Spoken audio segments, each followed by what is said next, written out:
My name is Monica Di Luca. I am a full professor at the University of Milan, and as a background I am a neuroscientist, so a basic scientist with a background in pharmacology too. But my main interest and my research interest, let's put it this way, is synapse biology, with trying to capitalize on the results that I have on my basic science to cure neurodegenerative disease, so to put everything in the frame, in the perspective of neurodegenerative diseases. The project I'm coordinating is STAD, that is the acronym for Synapse to Nucleus Communication in Alzheimer's Disease. This is a small consortium that is involving 3 different countries. So we have a group in Italy that are involving both basic scientists and clinicians, very importantly.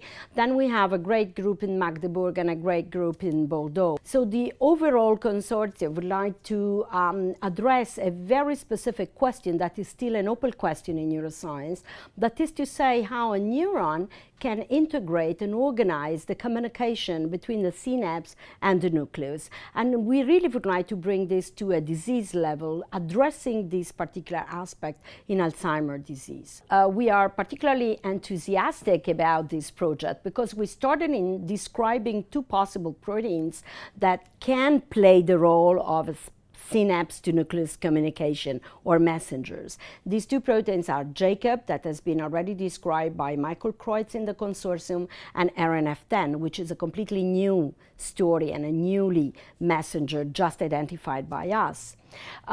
Originally, when we started our in vitro study, we were completely confident on the results, so we thought that this protein could send a message and can support and sustain all the plasticity event, which is actually true in a vitro context. But when we started to run and to try to characterize a KO mice for this protein, particularly for RNF10, what we came out with our results is that these animals are actually behaving much better.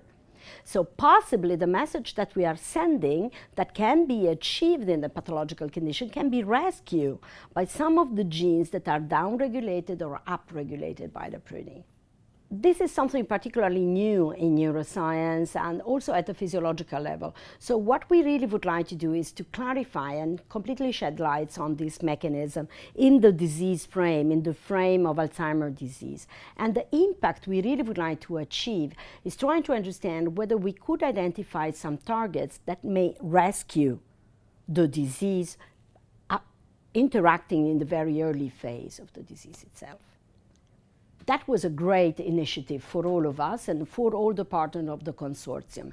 And the major advancement that we can get into the relationship with the JPND is to learn what the community outside is doing in the same field, and to see and meet consortia that even if they are running completely different research, but they have maybe large cohort of patients in which we can test and validate our hypothesis. So for us it was definitely a win-win situation.